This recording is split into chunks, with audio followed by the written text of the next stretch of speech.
So today's video is going to be a lot different than what you're used to seeing on our channel, and it's probably a horrible idea to do this.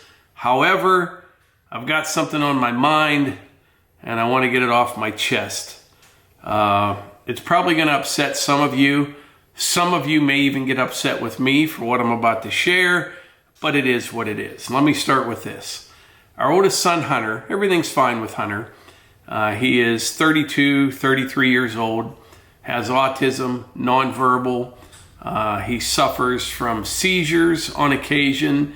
He's got a tough life. He really does. But he has done so much for our family. Like, all of our kids are more mature beyond their years. He kind of helped us all put things in perspective. He taught me patience. He taught me what's important in life, okay? Now, Hunter has good days and bad days. Most days are pretty good. Some days he can get a little bit worked up. Occasionally he can get really worked up and have a meltdown. It's hard to understand. It's just something that you have to deal with, you know? And ever since our kids were little, all the other kids, there was something that I always told them, and it goes against what is beat into our head. But ever since our kids were little, growing up with Hunter, I always said, if Hunter ever has a meltdown that's like really bad, now Hunter's never like gone after anyone or anything like that, but he'll have a meltdown. And I said, if he ever has one of those and it's really bad, whatever you do, don't ever, I mean never, ever, no matter what, call the police. Just don't do it. And, you know, it's beat into our heads that the police are there to help us when we're in need. And I'm not bashing police, don't get me wrong. I just don't want to put our family in a situation with some cop that shows up and it's kind of a roll of the dice, not knowing what type of person you're going to get, okay? And if you're asking yourself why I feel this way, well, there's been a lot of incidents over the years that I have read about, seen videos on, things like that.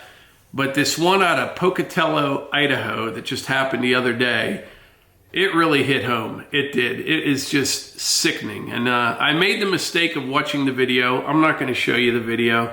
You can look it up if you want to. But it's in Pocatello, Idaho. And the backstory is there's a 17-year-old kid. They're having a family barbecue. And the kid has autism. He's nonverbal. He has cerebral palsy. He can't get around real well. And he got a knife. And from what I read, he didn't go after anybody at the family, but his sister was trying to get the knife off of this kid. And if you've ever been around people with autism, it may seem worse than what it really is. Okay, it's hard to explain. But anyway, they're trying to get the knife off this kid.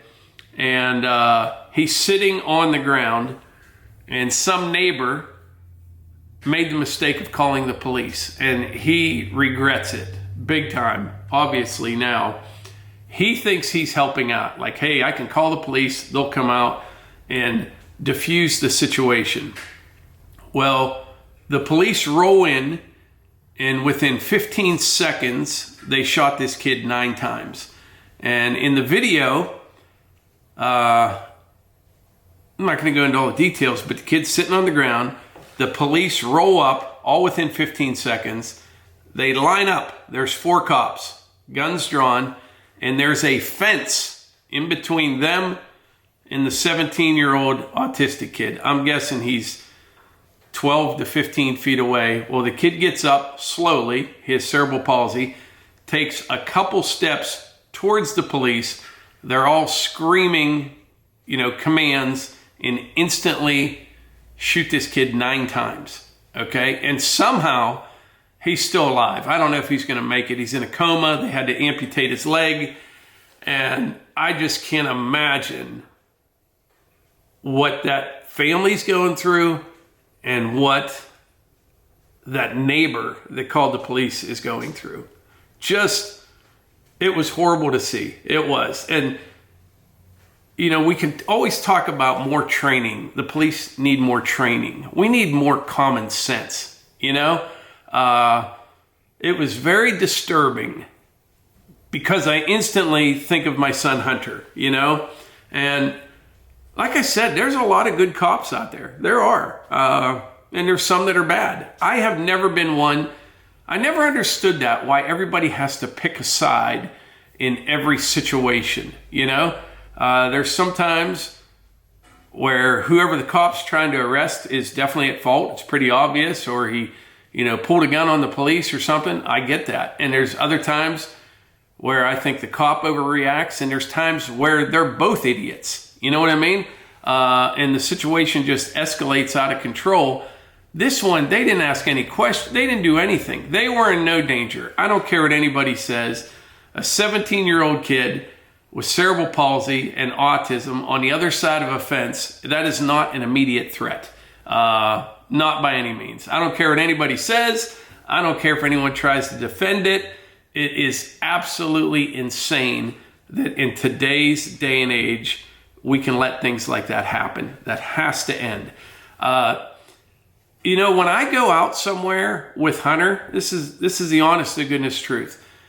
I have zero fear of running into a bad guy. Zero fear at all. You know, we live in a pretty decent area. Things can happen anywhere.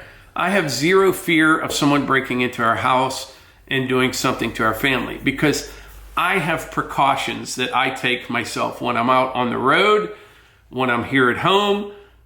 We have a pretty good system in place to protect our family. I have zero fear of bad guys. None at all. My fear is to be put into a situation with my son Hunter where we encounter a scared cop. That is my only fear. And I got to thinking about that. How screwed up is that? You know what I mean? I am more concerned about, if I was by myself, not a big deal, but having my son Hunter with me, I have more fear encountering a cop than I do some bad guy. And it's the truth. It's just the way it is. Like I said, they can talk about training all they want. I don't get it. It's just, we need common sense. I don't know what the answer is. If you can stomach it, look up the video and you'll see what I mean.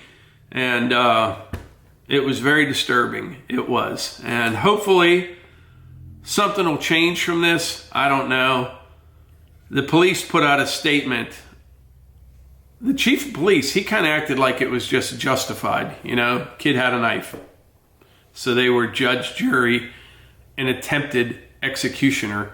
They didn't kill him yet. But it was bad. Really bad. I mean, I've seen some bad ones before.